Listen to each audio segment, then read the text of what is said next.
جنگ ستمبر 1965 کے پس منظر میں لکھا ہوا ایک شاہکار ناول BRB بہتی رہے گی، جس میں پاک بھارت جنگ کے واللاحظ واقعات شامل ہیں۔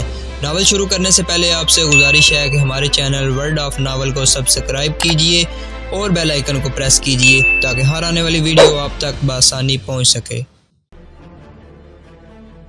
وہ ان پڑھ اور بہت ہی سادہ فطرت کی لڑکی تھی۔ وہ صرف پیار، محبت اور نفرت کو پہچانتی تھی۔ جاسوس کا لفظ تو اس نے اب سنا تھا، اسے کیا خبر تھی کہ کسی جاسوس کی جاسوسی کس طرح کی جاتی ہے۔ صوبے دار اکبر علی نے اس کے جذبات میں تو ہلچل پیدا کر دی تھی، لیکن عمل کے لیے جس فہم و فراست کی ضرورت تھی وہ حاجرہ میں نہیں تھی۔ صوبے دار اکبر علی نے حاجرہ جیسی لڑکی کو اعتماد میں لے کر غلطی کی تھی۔ وہ انٹیلیجنس کا یا سیکرٹ سروس کا صوبے دار تھا۔ افضال کو پکڑنے کے لیے اور اس کے رنگ کو زمین کے نیچے سے باہر لانے کے لیے کوئی اور طریقہ اختیار کرنا چاہیے تھا، کسی اور ذریعے کا سہارا لینا چاہیے تھا۔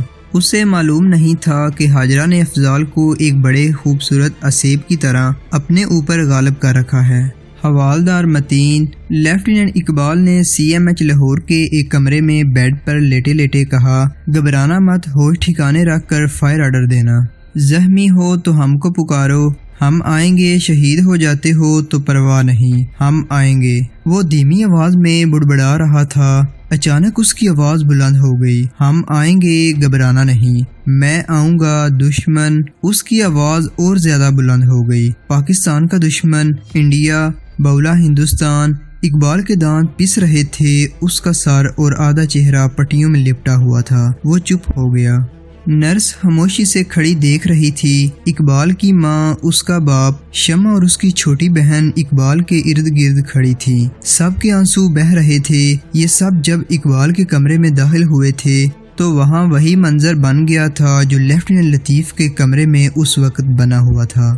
جب اس کے ماں باپ اور عزیز پہلی بار اس کے کمرے میں داخل ہوئے اور اسے زخمی حالت میں دیکھا تھا۔ شہیدوں کی اور محاذ سے زخمی ہو کر آنے والوں کی مائیں کپڑوں، قد کاٹ، شکل و صورت اور عمر کے لحاظ سے ایک دوسرے سے مختلف ہوتی ہیں، لیکن آہیں ایک جیسی، آنسو ایک جیسے، خاموش فریادیں ایک جیسی، اور ان کے جذبات ایک جیسے ہوتے ہیں۔ اقبال کی ماں اس پر اس طرح گری تھی جس طرح لطیف کی ماں لطیف پر گری تھی۔ اقبال کی ماں کے آنسو لطیف کی ماں جیسے تھے، ان کی سسکیاں اور دلوں کی دھڑکنیں ایک جیسی تھیں۔ لطیف نے اپنی ماں کو نہیں پہچانا تھا، اقبال نے بھی اپنی ماں کو نہیں پہچانا۔ فرق صرف یہ تھا کہ لطیف کی آنکھیں کھلی تھیں اور وہ دیکھ سکتا تھا، اور آنکھیں اقبال کی بھی کھلی تھیں مگر وہ دیکھ نہیں سکتا تھا۔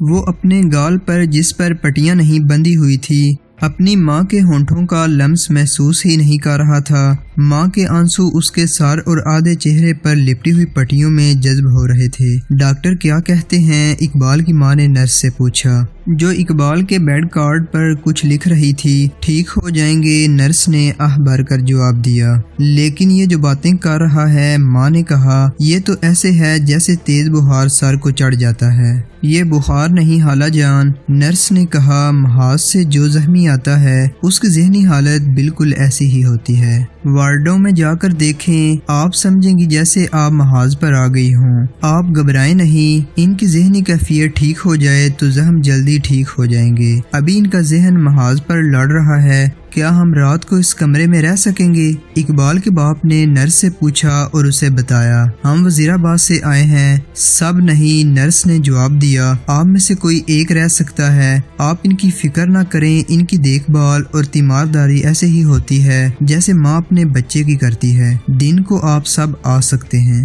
اقبال کے باپ کے قریبی رشتہ دار لاہور میں رہتے تھے، رات کو وہ ان کے ہاں چلے گئے۔ صبح ابھی نیم تاریخ تھی جب وہ CMH میں پہنچ گئے۔ پورا ہسپتال جاگ رہا تھا، وارڈوں میں نعرے گرج رہے تھے۔ ڈاکٹروں، نرسوں اور ہسپتال کے دیگر سٹاف کی باغ دوڑ ایسی ہی تھی جیسے اقبال کے عزیز گزشتہ روز دیکھ گئے تھے۔ وہ لیفٹیننٹ اقبال کے کمرے میں گئے تو وہاں ایک نرسنگ ارتلی کرسی پر بیٹھا اونگ رہا تھا اور اقبال کی آنکھیں بند تھیں۔ ان سب کو دیکھ کر نرسنگ اردلی اپنے ہونٹوں پر انگلی رکھ کر اٹھا اور سب کو باہر لے گیا۔ صاحب سوئے ہوئے ہیں، اس نے کہا، انہیں جگانا نہیں۔ اب کیا حال ہے؟ اقبال کے باپ نے پوچھا۔ میرا مطلب ہے ذہنی حالت نارمل ہو گئی ہے، نرسنگ اردلی نے کہا۔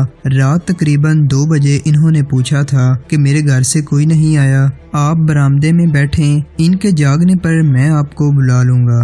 برآمدے میں ان کے بیٹھنے کی کوئی جگہ نہیں تھی، وہاں کوئی بینچ خالی نہیں تھا۔ برآمدے کے فرش پر زخمیوں کے لواحقین نے بستر ڈال رکھے تھے۔ اقبال کے ماں باپ اور بہنیں برآمدے کی سیڑھیوں پر بیٹھ گئیں۔ ان کی رات بے چینی میں گزری تھی۔ رات حاجرہ نے بھی بے چینی میں گزاری تھی۔ یہ رات اس کی تمام راتوں سے زیادہ لمبی تھی۔ رات کو وہ صوبے دار اکبر علی کی باتوں سے متاثر ہو گئی تھی، لیکن صبح طلوع ہوتے ہی اسے ایسے لگا جیسے اکبر علی اسے اندھیرے میں پھینک گیا تھا اور اب اس کا پھیلایا ہوا اندھیرا چھٹ گیا ہو۔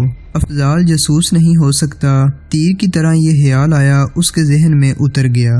مگر اکبر علی نے مجھے بیٹی کہا تھا۔ اسے دوسرا خیال آیا اور اس کے ساتھ ہی اس کے ذہن میں اکبر علی کی باتیں یوں گونجنے لگیں جیسے وہ ابھی تک اس کے پاس بیٹھا باتیں کر رہا ہو۔ حاجرہ ایک اذیت میں مبتلا تھی۔ اکبر علی اگر اس کے پاس جنگ سے پہلے والے روپ میں آتا تو حاجرہ کے لیے کوئی مسئلہ نہ ہوتا۔ وہ اس کی باتوں کو یوں نظر انداز کر دیتی جیسے منہ پر بیٹھی مکھی کو اڑا دیا جاتا ہے، لیکن صوبے دار اکبر علی کے بولنے کے انداز میں ایک تپش تھی جو اس کی روح کے الاؤ کا پتہ دیتی تھی۔ حاجرہ اس تپش کو محسوس کر رہی تھی۔ حاجرہ باورچی خانے میں گئی۔ اسے اب ایسی کوئی جلدی نہیں تھی کہ گھر والوں کو ناشتہ دینا ہے۔ آج اسے آوازیں دینے والا، حکم دینے والا اور یہ کہنے والا کوئی نہ تھا کہ اسے چھوڑو، پہلے وہ کرو۔ اس نے اپنے لیے چائے بنائی۔ رات کی ایک روٹی پڑی تھی، وہ گرم کیے بغیر چائے کے ساتھ کھائی اور باہر نکل گئی۔ وہ افضال سے ملنے جا رہی تھی۔ چلتے چلتے وہ رک گئی جیسے وہ کسی اجنبی مرد سے ملنے جا رہی ہو۔ دوسرے ہی لمحے افضال کا سراپا اور چہرہ اس کے سامنے آ گیا۔ یہ چہرہ کھلا ہوا تھا اور اس چہرے پر پیار کی رونق تھی۔ وہ تیز چل پڑی جیسے کسی نے اسے دھکا دیا ہو۔ اس دھکے سے اس کے دل پر جو بوجھ تھا وہ گر پڑا۔ اعصاب جو کھینچے تنے ہوئے تھے ٹھکانے پر آ گئے اور اکبر علی کی باتوں کی گونج خاموش ہو گئی۔ حاجرہ کے آگے آگے 5-6 سال عمر کا ایک بچہ ہاتھ میں برتن اٹھائے دودھ یا دہی لینے جا رہا تھا۔ اوپر سے پاک فضائیہ کے 3 سائبر طیارے ہیبت ناک زناٹے سے بڑی کم بلندی پر اڑتے گزر گئے۔ لاہور سیکٹر میں دشمن نے مزید کمک بھیج دی اور توپ خانے میں بھی اضافہ کر دیا تھا۔